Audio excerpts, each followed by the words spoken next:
Hello everyone, welcome to Vision Study Hub. और आज हम लोग डिस्कस करने वाले हैं रियल नंबर्स चैप्टर के इरेशनल नंबर के बारे में। इरेशनल नंबर के बारे में जो थियरम्स यहाँ पे दी गई हैं उसके बारे में हम लोग डिस्कस करने वाले हैं। जो आप लोगों ने पिछले क्लासेस में इरेशनल नंबर के बारे में पढ़ा है और उसके यूजेस के बारे में पढ़ा है, उसके बेसिक ऑपरेशंस के बारे में पढ़ा है, उसी से एक स्टेप आगे चल कर के हम लोग को इस क्लास 10th में भी उस इरेशनल नंबर की प्रॉपर्टीज़ के बारे में और उससे जुड़े हुए थियरम्स के बारे में कंटिन्यू करना है। तो यहाँ पे हम लोग इरेशनल नंबर को रिविजिट ही कर रहे हैं, उससे आगे चल रहे हैं और इसी इरेशनल नंबर की प्रॉपर्टीज़ के बारे में डिस्कस करने वाले हैं। इरेशनल नंबर के बारे में बातें करते समय हम यहाँ पर एक बात और यहाँ पे बता देना चाहेंगे। यहाँ पर इरेशनल नंबर जो होते हैं, जैसे कि √2, √3, √5, √7, √15, मोर देन ऐसे होते जाते हैं। यानी इसको हम 2, 3, 5, 7, 15 ये सभी क्या हैं? प्राइम्स नंबर हैं, प्राइम नंबर्स हैं। तो इनको हम एक ऐसे ही लेटर के रूप में लेट कर लेंगे कि ये √p है, p इसमें प्राइम नंबर है और √p जो है वो इरेशनल नंबर है। तो वो इरेशनल नंबर है, इसी बात को हमें प्रूव करना होगा। इरेशनल नंबर वो है, यही बात हमें प्रूव करनी होगी। यानी कि उसकी इरेशनलिटी को हमें प्रूव करना होगा फंडामेंटल थ्योरम ऑफ अर्थमेटिक के अकॉर्डिंग। उसी के मुताबिक हम लोग इसको इरेशनल नंबर प्रूव करेंगे। √2 इरेशनल है, तो इरेशनल कैसे हुआ, क्यों है, उसके बारे में हम यहाँ पे डिस्कस करने वाले हैं। यानी इसकी इन सब की इरेशनलिटी को प्रूव किया जाएगा फंडामेंटल थ्योरम ऑफ अर्थमेटिक के अकॉर्डिंग। और फंडामेंटल थ्योरम ऑफ अर्थमेटिक के अकॉर्डिंग अब इसको इरेशनल प्रूव करने से पहले एक थ्योरम है, उस थ्योरम के बारे में हम लोग बात कर लेते हैं, वो थ्योरम प्रूव कर लेते हैं, देखते हैं वो थ्योरम क्या है। सबसे पहले तो बात करते हैं कि इरेशनल नंबर, जो इरेशनल नंबर होते हैं, ये जो प्राइम्स हैं, प्राइम का स्क्वायर रूट फाइंड किया जा रहा है और स्क्वायर रूट एक नॉन टर्मिनेटिंग और नॉन रिक्यूरिंग में मिलने वाला होता है, इसका डेसिमल एक्सपेंशन, तो इसको इरेशनल कहा जाता है। तो उसकी इरेशनल नंबर की एक और डिफिनेशन जो स्टार्टिंग में होती है उसको एक बार दोबारा से स्टडी कर लेते हैं कि इरेशनल नंबर वो होते हैं जिन्हें हम P/Q के फॉर्म में नहीं लिख सकते, P/Q के फॉर्म में नहीं लिख सकते, वेयर Q डजंट इक्वल 0, जहाँ पे Q 0 नहीं होता है। और P और Q क्या होते हैं? इंटीजर्स होते हैं, belongs to capital Z। Z जो है वो इंटीजर्स को शो करता है, सेट ऑफ इंटीजर्स होता है, Z सेट ऑफ इंटीजर्स होता है। और इरेशनल नंबर वो होते हैं जिनको हम रेशनल नंबर के फॉर्म में नहीं राइट कर सकते। रेशनल नंबर का फॉर्म P/Q होता है, तो इसको आप कह सकते हैं कि जिन्हें हम P/Q के फॉर्म में नहीं राइट कर सकते हैं, वहाँ Q जो है 0 नहीं होता है। यानी कि जिनको हम रेशनल नंबर के फॉर्म में नहीं राइट कर पाएंगे वही क्या होते हैं? इरेशनल नंबर होते हैं। अब बात करते हैं इरेशनल नंबर के थ्योरम के बारे में। ये एक थ्योरम है, थ्योरम में दिया गया है कि let P be a prime number. P जो है वो एक प्राइम नंबर है।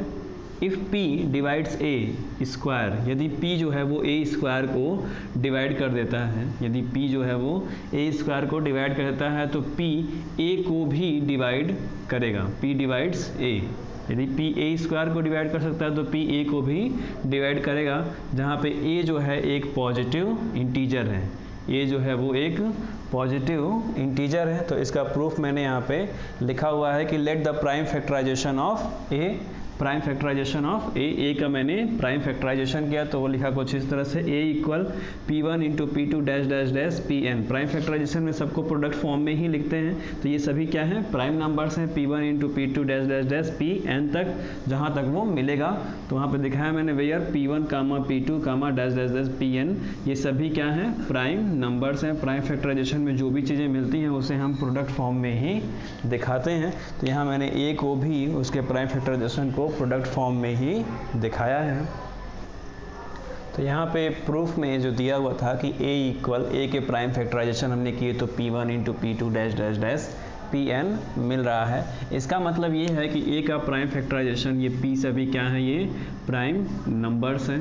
P जो है ये प्राइम्स नंबर है, P1 P2 dash dash dash Pn, यानी इसमें से अगर कोई एक प्राइम नंबर निकालेंगे जिसको हम डिनोट करेंगे P से, तो P जो है वो इन सभी को इसके prime factorisation P1 P2 dash dash dash Pn, ये सभी प्रोडक्ट फॉर्म में लिखे हैं, इनको डिवाइड कर सकता है, क्योंकि अगर P भी इसी में से कोई एक प्राइम नंबर है, P जो है वो भी इसी में से एक प्राइम नंबर है, तो वो इस पूरे प्राइम फैक्टराइजेशन को डिवाइड कर देगा और उसको हटा के जो प्राइम नंबर्स मिलते हैं वो एज अ प्रोडक्ट फॉर्म में क्वोटिएंट में मिलने वाले हैं।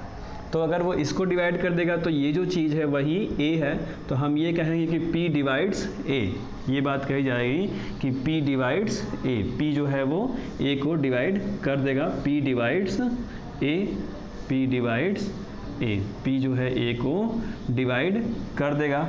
फिर इसी A equal P1 into P2 dash dash dash Pn था, तो हमने A का स्क्वायर कर दिया, तो A स्क्वायर इक्वल इसी बात का मल्टीप्लिकेशन इसी में होना है, यानी P1 P2 dash dash dash Pn का multiplication P1 P2 dash dash dash Pn में ही होना है, तो उसको मैंने दो ब्रैकेट में राइट कर दिया है, P1 P2 dash dash dash Pn, फिर दूसरे में राइट कर दिया P1 P2 dash dash dash Pn, यानी इसका हम मल्टीप्लाई करेंगे तो जितने भी प्राइम नंबर्स हैं उन सब का होल स्क्वायर हो जाना है, तो P1 का स्क्वायर हो गया, P2 का स्क्वायर हो गया, डैश डैश डैश Pn का स्क्वायर हो गया, यानी P भी इसमें होगा तो वो भी क्या हो जाएगा, स्क्वायर हो जाएगा, यानी P इस पूरे प्राइम फैक्टराइजेशन के स्क्वायर को भी डिवाइड कर देगा, इसको भी P जो है वो डिवाइड कर देगा। इसका मतलब अगर इसको डिवाइड करता है तो इसके इक्वल A स्क्वायर है, तो P A स्क्वायर को भी डिवाइड कर देगा, तो P divides A square, P divides A square. तो फंडामेंटल थ्योरम के मुताबिक, फंडामेंटल थ्योरम के अकॉर्डिंग यदि P जो है वो A स्क्वायर को डिवाइड कर सकता है तो P A को भी डिवाइड कर सकता है। तो हमने पहले यहाँ पे जो A जो है उसका प्राइम फैक्टराइजेशन किया था, तो उसी से ये क्लियर कर दिया कि P जो है वो A को डिवाइड कर देता है, P divides A, P A को डिवाइड कर देता है, यानी P इस पूरे प्राइम फैक्टराइजेशन को डिवाइड करेगा, तो इसी के इक्वल A है, यानी A को वो डिवाइड कर देता है। तो उसी A का हमने स्क्वायर किया, तो P1 P2 dash dash dash Pn one bracket में, फिर दूसरे ब्रैकेट में P1 P2 dash dash dash Pn है, तो इनका मल्टीप्लाई होगा तो P1 का भी स्क्वायर हो जाएगा, P2 का भी स्क्वायर होगा और Pn का भी स्क्वायर हो जाएगा, बीच में जितने भी होंगे उन सब का भी स्क्वायर होने वाला है। तो वो कुछ इस तरह से हो जाएगा कि A square equal P1 square P2 square dash dash dash Pn square, और सभी ये प्रोडक्ट फॉर्म में ही है, एक दूसरे से मल्टीप्लाई के बेसिक ऑपरेशन से कनेक्टेड हैं। तो P स्क्वायर इसमें भी होगा, यानी P जो है वो P स्क्वायर को डिवाइड कर सकता है, तो इसमें ही P स्क्वायर प्रोडक्ट फॉर्म में है तो वो इसको भी डिवाइड कर देगा।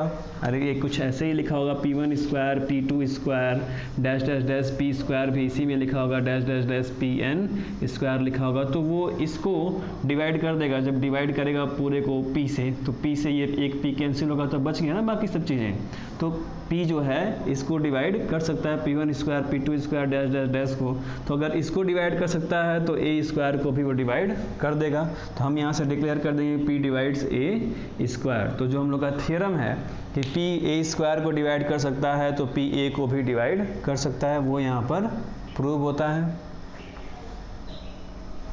अब हमारा जो अगला थ्योरम होगा वो होगा इरेशनलिटी प्रूव करने को लेकर के। इरेशनलिटी प्रूव करने के लिए हम पहले इरेशनल नंबर को रेशनल नंबर मानते हैं, अपने पास से लेट करते हैं, और फिर लास्ट में ले जा करके हम यही कहते हैं कि हमारा जो एज्यूप्शन था, हमारा जो कॉन्ट्रडिक्शन था वो गलत था, तो ये रेशनल नंबर नहीं होंगे, ये इरेशनल नंबर होंगे, हम यही प्रूव करते हैं।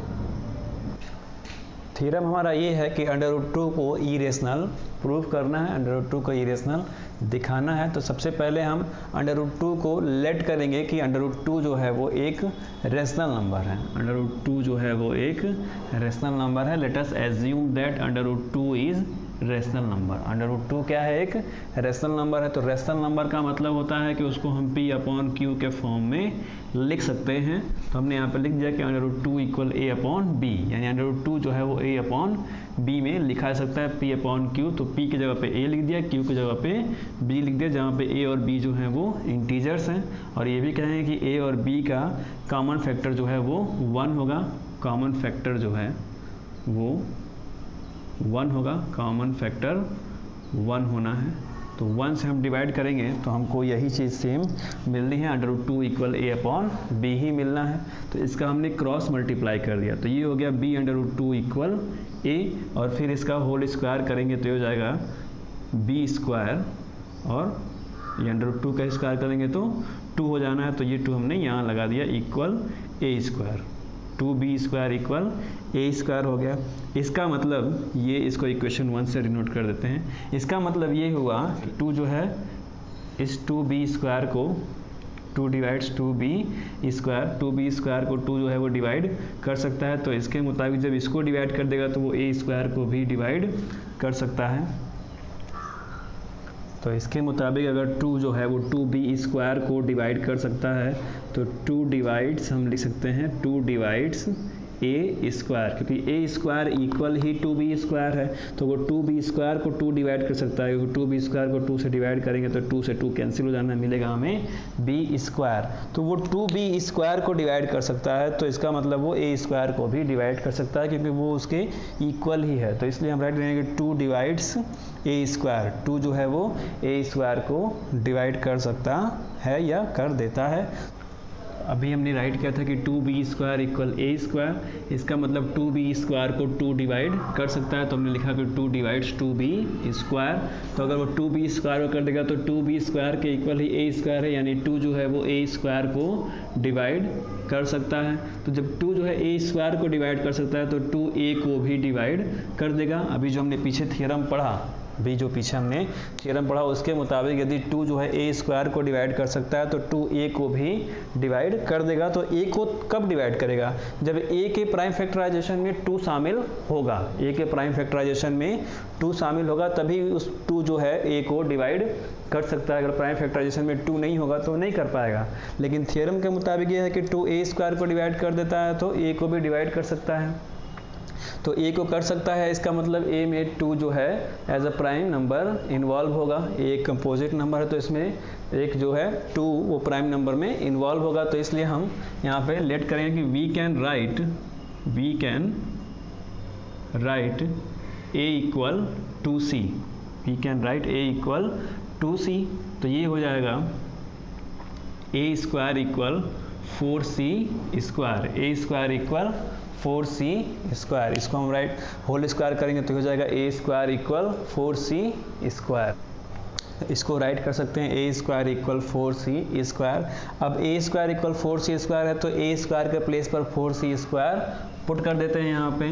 देन 2b² इक्वल 4c², यानी कि ये b² इक्वल 2c² हो जाएगा। ये 2 उधर जाएगा तो डिवाइड करेगा तो ये 2c² हो जाएगा। इसका मतलब 2c² को 2 डिवाइड कर सकता है, तो यहाँ पे लिखेंगे ऐसे, ये यहाँ से इतनी बात थी, ये हो गया कि 2 डिवाइड्स 2c², 2 जो है वो 2c² को डिवाइड कर सकता है, क्योंकि इसमें 2 जो है एज अ प्रोडक्ट फॉर्म में इंक्लूडेड है। तो ये b² इक्वल 2c² से था, तो हमने यहाँ पे कह सकते हैं कि 2c² जो है वो 2 से डिवाइड हो सकता है। तो लिखा मैंने 2 डिवाइड्स 2c², 2 जो है वो 2c² को डिवाइड कर सकता है। तो 2c² के इक्वल ही b² भी है, यानी अगर वो इसको कर सकता है तो उसी के इक्वल ये है तो इसे भी कर सकता है। तो 2 डिवाइड्स b² कहेंगे। तो अगर वो b² को कर देगा तो थ्योरम के अकॉर्डिंग वो b² को करता है तो b को भी डिवाइड कर देगा, क्योंकि वो b² का भी प्राइम फैक्टराइजेशन फैक्टर है, तो वो b का भी फैक्टर होगा, इस b को भी डिवाइड कर सकता है। इस वजह से हम ये कहेंगे कि अभी स्टार्टिंग में ही हमने बताया था कि a और b जो है एक रेशनल नंबर के लिए हमने लिया था, तो a और b का एक कॉमन फैक्टर है वो है 1। तो यहाँ पे हमें प्रूफ मिलता है कि a और b का एक और कॉमन फैक्टर है वो है 2, क्योंकि 2 जो है वो b को भी डिवाइड कर सकता है और a को भी डिवाइड कर सकता है। तो इसलिए a और b का एक और कॉमन फैक्टर मिलता है वो है 2। तो हम ये कहेंगे at least a and b has 2 as common factor, यानी a और b का 1 के अलावा एक और कॉमन फैक्टर है वो है 2। a और b का एक और कॉमन फैक्टर है वो है 2 है, यानी a और b को 2 से डिवाइड किया जा सकता है। हमारा कॉन्ट्रडिक्शन ये था कि a और b का कॉमन फैक्टर सिर्फ 1 होगा, बट यहाँ पे a और b का कॉमन फैक्टर 2 भी मिल रहा है, इसलिए हमारा कॉन्ट्रोडिक्शन क्या हुआ, गलत साबित हुआ। तो हम ये कहेंगे कि हमारा जो कॉन्ट्रोडिक्शन है वो रॉन्ग हो गया। कॉन्ट्रोडिक्शन ये था कि √2 जो है वो एक रेशनल नंबर है, तो जब वो गलत साबित हो गया तो हम यहाँ पे नेक्स्ट लाइन राइट करेंगे कि √2 जो है वो रेशनल नहीं है, √2 क्या है, एक इरेशनल नंबर है। ये बात हम यहाँ पे कहेंगे, कॉन्ट्रडिक्शन कहें या एज्यूप्शन कहें, बात एक ही है। हम ये कहेंगे our assumption is wrong, √2 is not a rational number, √2 is an irrational number. √3 को भी इरेशनल नंबर प्रूव किया जाएगा, या कोई भी इरेशनल नंबर होगा उसकी इरेशनलिटी प्रूव करने के लिए same theorem, same procedure apply होना है। आपको जो इस एक्सरसाइज के क्वेश्चन में इरेशनलिटी प्रूव करने के लिए ही क्वेश्चन मिलेगा। √2 मिलेगा, √3 मिल सकता है, 6 + √5 भी मिल सकता है।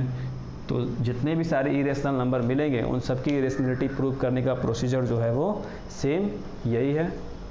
Thanks for watching this video.